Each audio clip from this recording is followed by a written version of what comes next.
ను కోల్పోయిన team India. England చేతిలో టీమిండియాకు ఘోర అవమానం. 257 పరుగులు ఇచ్చి 56 పరుగుల తేడాతో ఓటమి. టీమిండియా అభిమానులకు ఇది షాకింగ్ న్యూస్. సిరీస్ ను నిర్ణయించే 5వ టీ20లో ఇంగ్లాండ్ ముందు భారత్ పూర్తిగా చేతులెత్తేసింది. ఒకవైపు జోస్ బట్లర్, హ్యారీ బ్రూక్ విధ్వంసం, మరోవైపు భారత బౌలర్లు పూర్తిగా తేలిపోయారు. చివరకు 56 పరుగుల భారీ తేడాతో ఓడిపోయింది టీమిండియా. టాస్ గెలిచిన భారత కెప్టెన్ శ్రేయస్ అయ్యర్ ముందుగా బౌలింగ్ ఎంచుకున్నాడు. 2 మార్పులతో బరిలోకి దిగింది టీమిండియా. వైభవ్ సూర్యవంశీ ప్లేస్ లో సంజు శాంసన్, వాషింగ్టన్ సుందర్ ప్లేస్ లో సూర్యాన్ షెడ్గే వచ్చారు. ఇంగ్లాండ్ బ్యాటింగ్ దిగి మొదట్లోనే ఫిల్ సాల్ట్ ను త్వరగా అవుట్ చేసిన ప్రసిద్ధ్ కృష్ణ. అక్కడి నుంచి జోస్ బట్లర్, హ్యారీ బ్రూక్ భారత బౌలర్లపై విరుచుకుపడ్డారు. జోస్ బట్లర్ కేవలం 64 బంతుల్లో 131 పరుగులు చేసి 12 ఫోర్లు 8 సిక్సర్లతో చెలరేగిపోయాడు. హ్యారీ బ్రూక్ కూడా ఎక్కడా తగ్గలేదు. కేవలం 45 బంతుల్లో 95 పరుగులు చేసి నాట్అవుట్ గా 8 భారీ సిక్సర్లు బాదాడు. ఇద్దరూ కలిసి భారత బౌలర్లపై ఏకధాటిగా బౌండరీల వర్షం కురిపించారు. ఈ మ్యాచ్ లో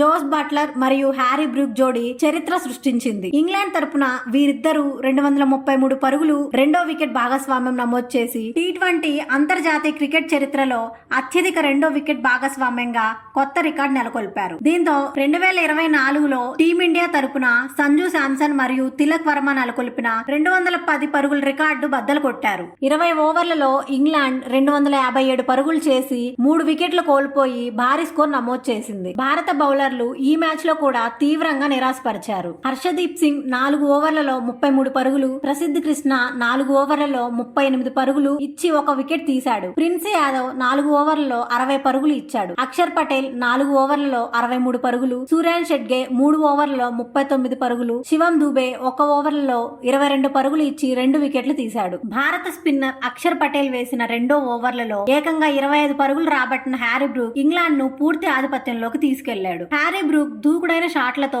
భారత బౌలర్లపై విరుచుకుపడుతూ స్కోర్ బోర్డు ను పరుగులు పెట్టించాడు. ఈ ఓవర్ మ్యాచ్ మూమెంటం ను పూర్తిగా ఇంగ్లాండ్ వైపు తిప్పేసింది. చివర్లో వికెట్లు తీసిన పరుగులు మాత్రం ఆపలేకపోయారు. ఇక ఈ మ్యాచ్ లో మన వాళ్ళ ఫీల్డింగ్ చూస్తే ఇండియన్ ప్లేయర్సా లేక గల్లీ ప్లేయర్సా అనేలాగా అనిపించింది. హ్యారీ బ్రూక్ 3 పరుగుల వద్ద ఇచ్చిన క్యాచ్ ను శివన్ దూబే నేలపాలు చేశాడు. ఆ అవకాశాన్ని పూర్తిగా సద్వినియోగం చేసుకున్న హ్యారీ బ్రూక్ భారత బౌలర్లపై బౌండరీల వర్షం కురిపిస్తూ భారీ ఇన్నింగ్స్ ఆడాడు. దూబే చేసిన తప్పిదం వల్ల మ్యాచ్ పై భారీ ప్రభావం చూపింది. ఇక చేజింగ్ విషయానికి వస్తే 258 పరుగుల భారీ లక్ష్యంతో బరిలోకి దిగిన భారత్ కు ఆరంభంలోనే షాక్ తగిలింది. అభిషేక్ శర్మ కేవలం 3 పరుగులకే out. England pacer Jofra Archer మరోసారి భారత లెఫ్ట్ హ్యాండర్ ను తన వేగంతో బోల్తా కొట్టించాడు. ఆర్చర్ ఖచ్చితమైన లైన్ అండ్ లెంత్ తో భారత ఓపెనర్ ను పెవిలియన్ పంపించాడు. England allrounder Sam Curran bowling కు వచ్చి తన తొలి బంతికే వికెట్ సాధించాడు. వేగంగా ఆడుతున్న సంజు శాంసన్ 14 బంతుల్లో 27 పరుగులు చేసి అవుట్ అయ్యాడు. ఇషాన్ కిషన్ 56 పరుగులు, తిలక్ వర్మ 53 పరుగులతో పోరాడారు. కెప్టెన్ శ్రేయస్ అయ్యర్ 28 పరుగులు చేశాడు. కానీ మిగతా బ్యాటర్లు పెద్దగా రాణించకపోవడంతో